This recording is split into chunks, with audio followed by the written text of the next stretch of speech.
The Bourbon Nut is back with another episode of Beat the Baseline this week, and it happens to be St. Patty's as well this week, so should be a lot of fun, so stick around and pour up. It's the Bourbon Nut.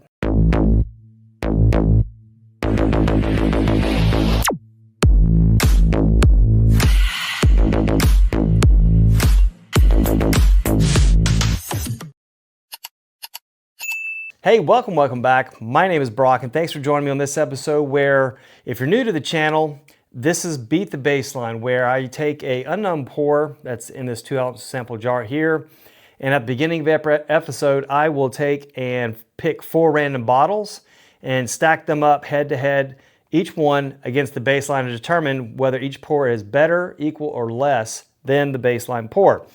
Just a fun little way to switch it up a little bit, so I'm super excited to keep the series going. Leave a comment down below. Let me know if you enjoy this series.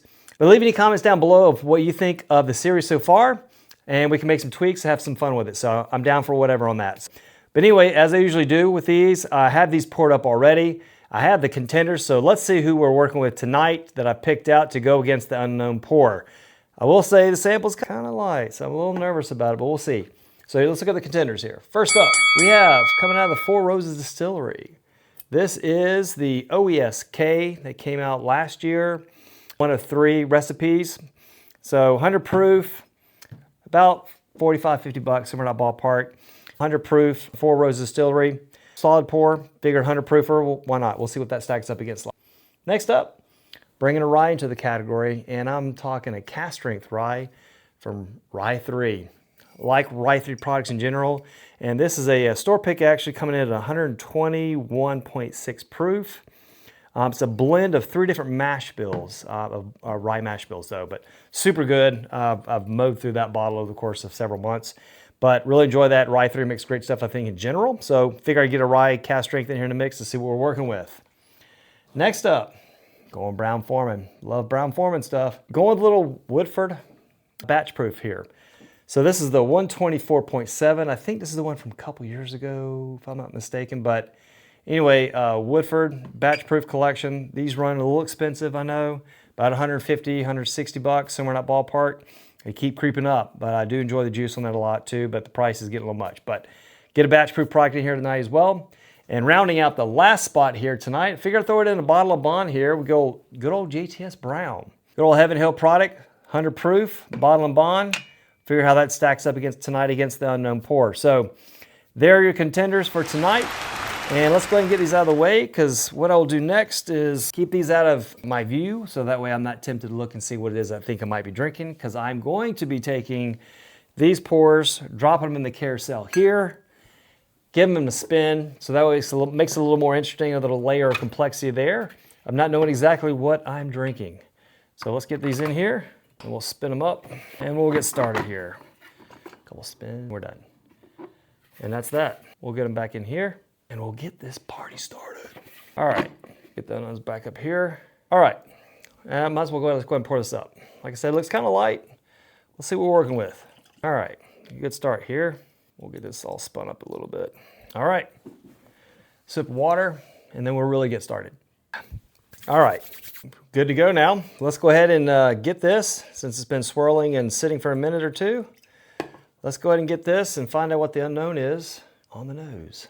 What the fuck? That smells funky. What is that? Man, I'm not sure what that is. It's hard to describe. What am I? I'm trying to get my brain to stop on something here, but it's just racing. It's almost like a hint of licorice there. Or maybe it's a Sharpie eraser or something along those lines in there a little bit. Maybe like dirty leather. Maybe a slight undertone of herbalness there, or something along those lines, or floralness, something like that. All right, let's see. We'll work with it. Cheers. That's a little different. On the back end, middle of the back, like stale bread. Bread gets stale sometimes when you eat it versus fresh. It's got that staleness to it. It's not necessarily bad, but there's a little medicinalness on the back end too, almost artificial-like. Mouth feels pretty good. I'm just not sure how the flavors all play together as well as I would like it to, but yeah, it's got a little funkiness to it on the back end. But again, the mouth feels good, but it's got this strange herbal stale bread kind of thing going on a little bit for me, like a stale bakery bread. But all right, let's see what we got here. Let's go to letter A and see what we're working with here against the baseline pour now. And let's get this on the nose. I can tell you I like the nose better on this one already. Caramel, oak, vanilla, just a classic bourbon. A little bit of punch comes through there a little bit. Really nice on the nose, I like that. Maybe a hint of nuttiness or an almond or something along those lines, but it smells pretty nice though. Let's get it on the palate. Cheers. That's enjoyable. I like that a lot. Finish is pretty good on this one. Maybe almost medium. The caramel, vanilla, that stuff transfers through the palate. Really good. Oak presence there. That punch is there too. So I'm gonna assume this one's probably a little bit higher proof than that one. Just what I'm guessing on that. But not a whole lot, but a little bit. But really enjoyable pour, I like that a lot. So Brock, is this one better, equal, or less than the baseline pour tonight? For me, this is better to me than the baseline pour tonight. All right, let's move on to letter B and see what we're working with. After I get some water, actually. Let's do that. Now, let's do this on the nose. It's got a little bit of spice to it. A little cinnamon there on that one. Smells like a little bit of proof on this one as well too comes through. But it plays nicely. It's not astringent. It's not sharp. Just in the background. Really nice. I like the nose on this. Cheers on the palate. Man, that's nice. This one feels like maybe a little bit proofier than the first one. Definitely proofier than that one. Let's try that again. This one just mutes it. Well, I do get a little bit of that stale bread comes through again on that. But I like the flavors. This one seems pretty well balanced, cohesive. This is good. Spice. If I had to guess, it's got a little bit of like a raisin type note, which makes me think maybe this is the rye one, because it would make sense it's a little proofier too than the others, but not 100% sure because we got the batch proof in there too. But the batch proof, from what I remember, Brown Forman is a little more caramel rich, dark brown sugar, brown butter kind of thing. So it doesn't really do that here, but this one's really good pour. I like this one a lot. So Brock, is this one better, equal, or worse than the baseline pour tonight? Again, easy decision for me. This one's better than the baseline pour tonight for me. All right, there it is. Halfway through, let's get going. By the way, hey, if you're enjoying this, smash the like button. Leave some comments down below. What are some of your favorite bourbons right now that you're drinking? All right, let's get this one on the nose. Man, this smells fantastic. Rich caramel. This has got some of that brown sugar note on it. Smells like it's got a little proof on it as well. Dark. Smells like it'd be delicious. Let's get on the palate. Cheers. She packs a little heat. Caramel, almost brown sugar, like caramelized brown sugar. Really good. Wood influence is pretty good on this one as well too. The oak barrel spice. I like that one. That's a good one. That's pretty enjoyable. Let me just do this one more time. All right. Bam.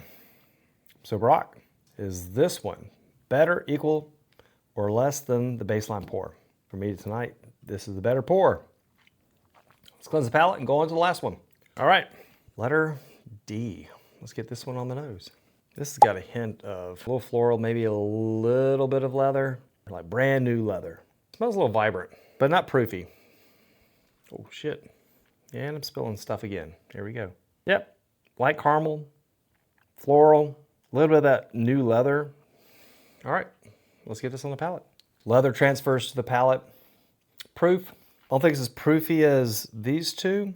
Maybe more in line with close to that first one there maybe, but I think this one punched a little higher above its profile than this one. This one seems more in line.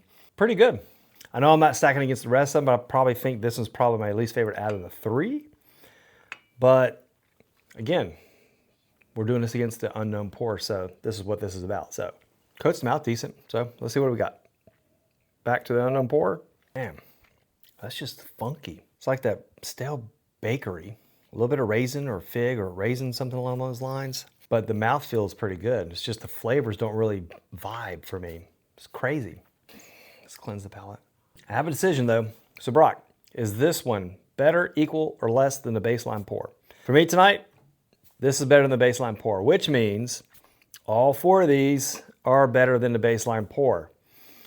So I've been flashing these for you guys, so I'm gonna probably speed through of me getting all the bottles up and put them in the order of which I was tasting because I don't know which order I was tasting these in. And then we'll circle back around and we'll find out what the hell that is. So stay tuned. All right, let's see right here. Let's go to this right here. D, oh shit, B. I had a feeling that was it. Z. All right, so you guys have seen this, but here's the order in which I was drinking these, in which I stacked each one head to head and found out tonight that I prefer these over the baseline pour. So, what the hell is the baseline pour tonight? Let's find out together without knocking over the glass. Holy shit. This is, this makes sense again. This is Uncle Nearest Rye. You may not see that, but. So Uncle Nearest Rye. I like Uncle Nearest products. I was at the Jack Daniel's distillery not too long ago for my birthday. Saw the whole history with Uncle Nearest and Jack Daniel's. Really close relationship, but for me, Uncle Nearest products are good. The rye was a little off profile for me in terms of like inline classic ryes and even some of the ones that are a little different. But this one right here just stands out even more different. And wasn't the biggest fan, I'll be honest, of the rye. Their premium offerings, really good. Single barrel is pretty good too. So, but makes sense for me tonight that that stale bakery, that stale bread note on it. A little bit of raisin too for the rye. That gives it there. Makes sense to me. So anyway, glad I was able to do that. Let me know down in the comments below. Are you surprised by this? Would you've picked Uncle Nearest Rye over some of these? And have you had some of the Uncle Nearest products too? Fantastic lineup across the board typically. So hope you enjoyed this. Smash the like button. Subscribe to the channel. Until next time, sip your passion.